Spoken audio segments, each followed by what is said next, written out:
اعوذ باللہ من الشیطان الرجیم بسم اللہ الرحمن الرحیم ربی اشرح لی صدری ویسر لی امری واحلل عقدۃ من لسانی یفقہوا قولی۔ السلام علیکم، آپ سب کو نئے سبق میں ویلکم کرتا ہوں۔ ہم ہمیشہ کی طرح اس کو کوئک ریویو کریں گے۔ جو پچھلا لیکچر تھا اس کو ہم اپنے جب تک ریویو میں نہیں لاتے، اس کو تازہ نہیں کر لیتے، تب تک ہم آگے سبق کو نہیں لے کے جائیں گے۔ یہ طریقہ کار پہلے لیسن سے ہی میں نے سٹارٹ کیا ہوا تھا، تو ابھی ہم پہلے کوئک ریویو کر لیتے ہیں پچھلے سبق کا، اس کے بعد پھر آگے چلتے ہیں کہ آج کا سبق کون سا ہے۔ تو لیسن 27 مطلب پچھلا جو ہمارا لیسن تھا وہ ہمارا تھا 27 نمبر، جس میں ہم نے مرکب اشاری کے تینوں اعرابی شکلیں دیکھی تھی۔ مرکب اشاری کے تینوں اعرابی شکلیں، جیسے آپ اپنی اسکرین پہ ابھی دیکھ سکتے ہیں، حاضل کتابو یہ ہو گیا رفع، حاضل کتاب نصب، حاضل کتاب بھی جر۔ تو یہ تینوں جو ہے نا میں نے آپ کو یہ کر کے دکھا تھا، اس میں نے یہ کہا تھا کہ ان تینوں کا مطلب ایک ہی ہے، یہ کتاب مطلب حاضل کتابو، حاضل کتاب، حاضل کتاب بھی۔ اب تینوں کو اگر ہم دیکھیں، تینوں کی اعرابی شکلیں چینج ہے، ایک رفع میں پھر نصب میں اس کے بعد جر میں، لیکن ان تینوں کا جو مطلب ہے وہ یہی ہے کہ یہ کتاب۔ تو یہ چیز آپ اپنے ذہن سے نکال دیں کہ زیر زبر پیش سے مطلب چینج ہوتا ہے، نہیں، جملے کا اسٹرکچر ضرور چینج ہوتا ہے لیکن مطلب وہی رہتا ہے۔ یہ آپ کے ابھی بالکل سامنے ہے۔ اچھا، تینوں اعرابی شکلیں کون سی ہیں آپ یہاں پہ دیکھیں، حاضل کتابو۔ اب یہ وہ جو تھے سنگل میں نے حاضل کتابو، حاضل کتاب، یہ سارے جو ہے نا یہ سنگل ہیں، تو اس میں اب نیچے حاضل کتابو، حاضان الکتابانی، حاضل کتبو۔ اب حاضل کتبو کیوں ہے؟ کیونکہ یہ جمع جو ہے کتب، یہ کتاب کا جمع ہے اور یہ غیر عاقل کا جمع ہے، اور جب بھی غیر عاقل کا جمع آتا ہے تو اس میں اشارہ جو ہے وہ کون سا لگتا ہے؟ واحد مونس لگتا ہے۔ تو یہ آپ ذہن میں رکھ لیں، اگر عاقل کی جمع آئے گی تو اس میں اشارہ مونس کا، واحد مونس کا نہیں لگے گا، وہ جمع کا ہی اشارہ لگے گا۔ تو یہ آگے ابھی آئے گا، آپ دیکھیں گے۔ اچھا، اس کے بعد حاضل کتاب، حاضین الکتابین، حاضل کتب۔ اس کے بعد تیسرا حاضل کتابی، حاضین الکتابین، حاضل کتب۔ اب یہاں پہ تینوں جو ہے وہ سیم رہیں گے، ان سب کے جو جر، حالت جر، ان سب میں حاضل کتب بھی ہوگا، یہاں پہ تھوڑی مسٹیک ہو گئی ہے۔ اچھا، اب یہاں پہ یہ ذرا دیکھیں میں نے کیا کیا، اب اس کو جلدی جلدی میں ریکیپ کر لاؤں۔ حاضل مسلمو، حاضانی مسلمانی، ہا اولائے مسلمون۔ اب ہا اولائے مسلمون اس لیے کہا ہے کیونکہ یہاں پہ عاقل کی جمع ہے، مسلم جو ہیں مسلمان، بہت سارے مسلمان، یہ عاقل کی جمع ہے، اس لیے ہا اولائے مسلمون۔ وہاں پہ کتب جو تھا وہ غیر عاقل کی جمع تھا، اس لیے اس میں نے آپ کو کتب کی جگہ پہ حاض ہی کہا۔ حاضہ مسلم، حاضر مسلم، حاضین مسلمین، ہا اولائے مسلمین۔ اس کے بعد حاضل مسلمی، حاضین مسلمین، ہا اولائے مسلمین، مسلمین مسلمین۔ اب یہ یاد کرنا، حاضل مسلمتو، حاضل مسلمتو، ہاتانی مسلمتانی، ہا اولائے مسلماتو، حاضی مسلمت، ہاتین مسلمتین، ہا اولائے مسلماتی، حاضن مسلمتی، ہاتین مسلمتین، ہا اولائے مسلماتی۔ تو یہ ان کی تینوں اعرابی شکلیں واحد اور اس میں مذکر اور مؤنث کی، واحد مثنیٰ اور جمع کی میں نے آپ کے سامنے رکھی۔ اب یہ کچھ قرآن سے لفظ ہیں جو لال کلر میں ہیں، ایکچولی وہ جو ہے نا وہ قرآن سے ہیں، لیکن میں نے تینوں شکلیں آپ کے سامنے رکھی ہے، جیسے حاضل قرآن، حاضل قرآن، حاضل قرآنی۔ ان تینوں کا مطلب یہ قرآن۔ اب یہاں پہ حاضل قرآن جو ہے یہ قرآن میں یہ لفظ آیا ہے۔ اس کے بعد حاضل بیتو، حاضل بیت، حاضل بیتی، ٹھیک ہے، یہ گھر۔ حاضل بلد الامین، حاضل بلد الامین، حاضل بلد الامین، حاضل بلد الامین۔ اس کا مطلب یہ ہے یہ امن والا شہر۔ تینوں میں یہی چیزیں آ رہی ہے۔ اچھا، اس کے بعد قرآن کی 2964 آیت ہے، وما حاضل آیات الدنیا الا لہو و لعب۔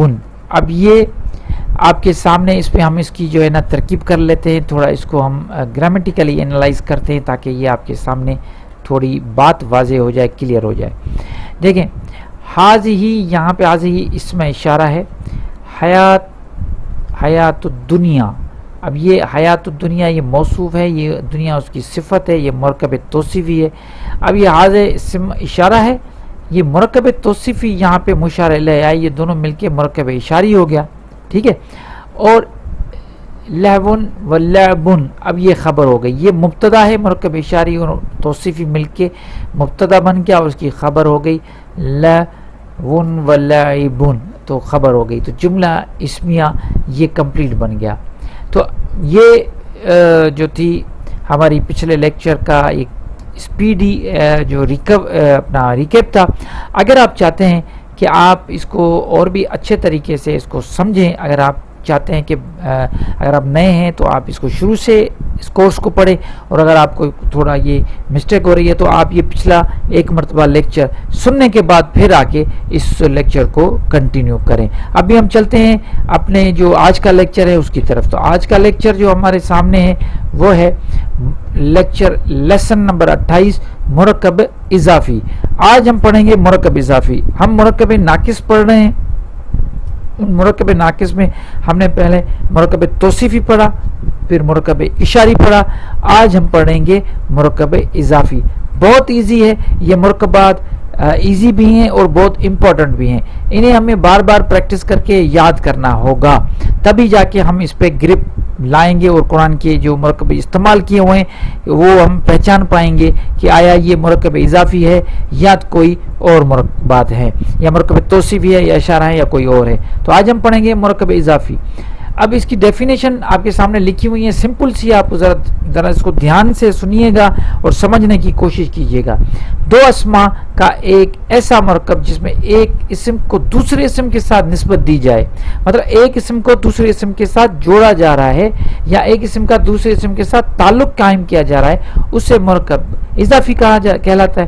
مثلا زید کی کتاب. اب زید کی کتاب، حامد کی بال، عمر کا رومال وغیرہ. اب یہاں پہ کیا ہے کہ ان سب کا ایک یہ دو اسم ہے، زید الگ اسم ہے، کتاب الگ اسم ہے. ان دونوں کو آپس میں کیا کر رہے ہیں، ان دونوں کو آپس میں ایک تعلق قائم ہو رہا ہے. جب بھی کا، اور دوسرا اس کا سب سے بہترین طریقہ ہے اس کی پہچان کا، اس میں کا کے کی کا لفظ استعمال کیا ہوگا.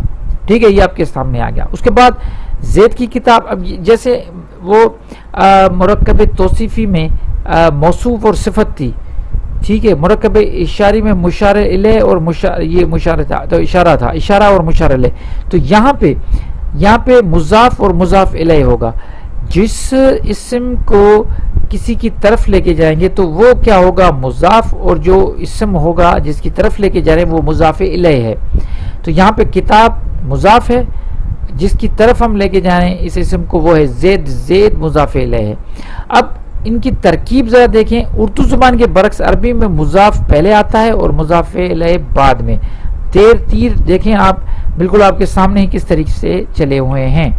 اچھا، مضاف کو سمجھنے کے جو قواعد ہیں اس کو بھی سمجھ لیتے ہیں اور مضاف الیہ کے قواعد اس کو بھی دیکھ لیتے ہیں. پہلے ہم کیا کریں گے، مضاف کے قواعد کیا کہیں. نمبر 1، اسم پر الف لام داخل نہیں ہوگا. یہ بہت سمپل ہے، مطلب کوئی بھی اسم جب مضافی جگہ پہ آئے گا اس پہ الف لام نہیں ہوگا. سمپل بات کلیئر ہو گئی. دوسرا آپ کے لیے نئی چیز ہے، مضاف کا اعراب ہلکا ہوگا. مطلب یہ جو مضاف ہم بنائیں گے اس کا اعراب ہلکا ہوگا. اب یہ اعراب ہلکا ہوگا، یہ ایک چیز بالکل آپ کو نہیں لگے گی کہ یہ میں کیا کہہ رہا ہوں کہ اعراب، ایک تو اعراب کو تو آپ کو پتہ ہے کیا ہوتا ہے، ہلکا ہوگا. یہ تھوڑا آپ کے لیے پرابلم ہوگا اس میں آپ کو سمجھنے، یہ میں آپ کو ابھی سمجھاتا ہوں. آپ کا اعراب ہلکا ہوگا، یہ تھوڑی نئی چیز ہے، آپ کو ابھی تھوڑی کنفیوژن ہو رہی ہے، لیکن کنفیوژن کی بات نہیں ہے، بالکل سادی سی بات ہے، سمپل چیز ہے، کوئی پریشان نہیں ہونا. دیکھیں، جب بھی کوئی بھی اسم آتا ہے تو آپ کو پتا ہے کہ اس میں جو ہے نا وہ اپنا تنوین ہوتی ہے، جسے ہم کہتے ہیں جیسے کتابن. تو دو حرکت جب آتی ہے تو اس کو ہم تنوین کہتے ہیں. جب تنوین آتی ہے کسی بھی اسم پہ تو اس کو ہلکا کرنے کا طریقہ یہ ہے کہ وہ تنوین ختم کر کے ہم سنگل حرکت استعمال کریں گے. تو وہ یہ ہو جائے گا کہ وہ اس کا اعراب ہلکا ہو جائے گا. سمپل یہی بات ہے. اب میں آپ کو یہ دکھا دیتا ہوں کس طریقے سے. دیکھیں حالت رفع میں کتابن ہے تو اس کا اگر اعراب ہلکا کریں گے تو کتابو ہو جائے گا. حالت نصب میں کتابن ہے تو اس کا اعراب ہلکا کریں گے کتاب، کیونکہ ڈبل حرکت آ رہی تھی تو اس کے ساتھ الف آ رہا تھا. جب ڈبل حرکت ہے ہی نہیں تو سمپل وہ الف بھی ہٹا دیں گے. کتابن کی سے کتابی ہو گیا، کتابی. اب کتابی ہو گیا کیونکہ اس کی بھی وہ جو تنوین تھی وہ ہم نے ختم کر کے سنگل حرکت ڈال دی. بالکل سے کتابانی سے کتابہ نون ختم کر دیں گے یہاں پہ. کتابینی سے کتابی، یہاں پہ بھی نون ختم. کتابینی سے بھی کتابی، یہاں پہ بھی نون ختم. اور اگر جمع میں آئے گا جیسے مسلمون تو وہاں پہ بھی مسلمو ہو جائے گا، نون ختم ہو جائے گا. تو یہ ہلکا کرنے کا طریقہ ہے اعراب کو. ایک تو تنوین ختم کریں گے اور آخر میں نون ختم کر دیں گے. یہ دو طریقے ہیں جس سے اعراب ہلکا ہو جاتا ہے. تو مضاف کے جو قواعد ہیں وہ دو ہیں. مضاف کے دو قواعد ہے. ایک یہ ہے کہ اس میں الف لام داخل نہیں ہوگا، دوسرا یہ ہوگا کہ مضاف کا اعراب ہلکا ہوگا. اعراب ہلکا کرنے کا آپ نے طریقہ دیکھ لیا. یہ کچھ نئی چیز کی آپ کے لیے تو میں نے کہا اس کو تھوڑا ڈیٹیل میں بتا دوں. اچھا اس کے بعد مضاف علیہ کے قواعد جو ہیں وہ ایک ہی ہے، وہ حالت جر میں ہوگا. اب ہم اتنے وقت سے یہ سارے پریکٹس کر رہے تھے جس میں ہمارا اسم حالت جر میں بھی جا رہا تھا، کبھی حالت نصب میں تھا، کبھی حالت رفع میں تھا. تو یہ حالتیں چینج ہو رہی تھی لیکن میں نے یہ بتایا نہیں تھا یہ کیوں چینج ہو رہی ہے. تو آج آپ پہلی مرتبہ یہ سمجھیں گے کہ حالت جر میں جو ہے نا کوئی بھی اسم کیوں آتا ہے. اس کی وجہ آپ کو ایک وجہ یہ پتہ چل گئی کہ جو مضاف علیہ ہوتا ہے وہ ہمیشہ حالت جر میں ہوتا ہے. تو اس کو یہ ایک چیز آپ کے لیے آج یہ بھی نہیں ہے تو آپ اس کو بھی ذرا دیکھ لیں. اب ہم کیا کریں گے، سارے قواعد ہم نے سن لیے، سمجھ لیے. ایک مرتبہ پھر اس کو ریپیٹ کر لیتا ہوں تھوڑا اسپیڈ میں تاکہ آپ کو ایک مرتبہ پھر واضح ہو جائے. مضاف کے قواعد جو ہیں وہ اس پہ الف لام داخل نہیں ہوگا، اسم پہ مضاف کا اعراب ہلکا ہوگا. اعراب ہلکا کرنے کی طریقہ یہ ہے جہاں پہ بھی تنوین آئے گی اسم میں اس کو ہم سنگل کر دیں گے اور جہاں پہ بھی آخر میں نون آئے گا اس کو ہم ختم کر دیں گے. تو یہ چیزیں ہوں گی. ساتھ میں مضاف ہے اس کو پہلے لے کے آئیں گے اردو زبان کے برعکس اور مضاف علیہ کو بعد میں. اب ہم اس کی سٹرکچر بناتے ہیں آپ کے سامنے. زید کی کتاب. اب زید جو ہے مضاف علیہ ہے اور مضاف کتاب ہے. مضاف کو پہلے کریں گے تو مضاف کی عربی ہے کتاب، کتابن. تو یہاں پہ ہم نے کیا لکھا ہے، کتابو. اب کتابو کیوں لکھا ہے، اس لیے لکھا ہے کہ یہاں پہ ہم نے اس کو ہلکا کر دیا. کتابن کا تنوین پہلا قواعد تھا اس کو ہلکا کر دیا، الف لام بھی داخل نہیں کیا تو مضاف کلیئر ہو گیا. اب آ جاتے ہیں مضاف علیہ پہ. اس کا ایک ہی قانون ہے کہ ہم کیا کریں گے، اس کو حالت جر میں لے کے جائیں گے. تو زیدن اب یہ ہوگا کتابو زیدن، اس کا مطلب ہے زید کی کتاب. ٹھیک ہے. اب یہ پوزیسو کیس ہے، زید کی کتاب. اگر میں کہوں گا حامد کا قلم تو آپ کیا کہیں گے مجھے بتائیں ذرا، سوچیں. حامد کا قلم. جی اب اس میں آپ کو کیا کرنا ہے، جو مضاف ہے وہ ہے قلم. اب قلم پہ دو چیزیں ان پہ جو ہے نا ہم کہیں گے. ایک کریں گے کہ مضاف پہ الف لام نہیں داخل ہوگا، دوسرا قلمن کا جو ہے نا ہم کیا کریں گے اس پہ اعراب ہلکا کر دیں گے. تو یہ ہوگا قلمو اور حامد جو ہے اس کا حامد دن ہو جائے گا. تو یہ بڑا سمپل تھا. یہ مرکب جس کو ہم مرکب اضافی کہتے ہیں، آج تیسرا مرکب ہم نے پڑھ لیا. کچھ اور مرکب ہیں اس کے بعد ان مرکبات کو ہم انشاءاللہ جو ہے نا اپنے جملوں میں بھی استعمال کرتے آ رہے ہیں. آج ہی آپ سمجھ جائیں. اس کے بعد میں کوشش کروں گا دوسرا جو لیکچر آئے گا اس میں اسی مرکب کو ہم جملے میں بھی، جملہ اسمیہ میں بھی استعمال کر کے دیکھیں گے تاکہ بات اور بھی واضح ہو جائے، آپ کو پتہ چل جائے.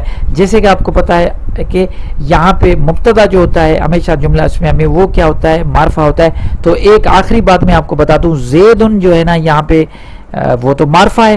اب کتابو نکرہ ہے یا معرفہ ہے، تو یہ بھی ذہن لگا دیں کہ مرکب اضافی میں جب بھی کسی بھی اسم کو کسی کی طرف جب بھی جو مضاف الیہ ہوگا معرفہ ہوگا تو اس کی طرف جو اسم آئے گا مضاف وہ بھی اسی مضاف الیہ کی طرح ہی معرفہ ہو جائے گا. تو یہ دونوں مل کے معرفہ ہو گئے, اور آپ کو پتہ ہے مبتدا معرفہ ہوتا ہے تو ہم یہ مبتدا کی جگہ پہ رکھ سکتے ہیں, اور یہ ہم اس میں جملہ اسمیہ آگے بنائیں گے انشاءاللہ. آپ کو سمجھ آئے گا. اس کی بہت ساری پریکٹس کریں, کوشش کریں, جو بھی چیز سمجھ میں نہ آئے بار بار ویڈیو دیکھیں. پھر بھی اگر کوئی پرابلم ہوتا تو آپ مجھ سے ویلکم لبیک ضرور پوچھیں, میں انشاءاللہ جواب دوں گا آپ کو ہر سوال کا. اور مجھے اپنی دعا میں یاد کیجیے گا. آج کا لیکچر مجھے جو ہے نا لگتا ہے آپ کو سمجھ میں آیا ہوگا, اور میں یہ دعا کرتا ہوں کہ اللہ آپ کو جو ہے نا وہ جلدی سے جلدی یہ چیزیں جو ہے نا آپ سیکھتے جائیں, سمجھتے جائیں, تاکہ جتنا جلدی ہو سکے ہم قرآن شریف کو اور بہتر طریقے سے سمجھنے کی ہمیں جو ہے نا وہ طاقت ملے. اللہ تعالی ہمیں ہدایت دے.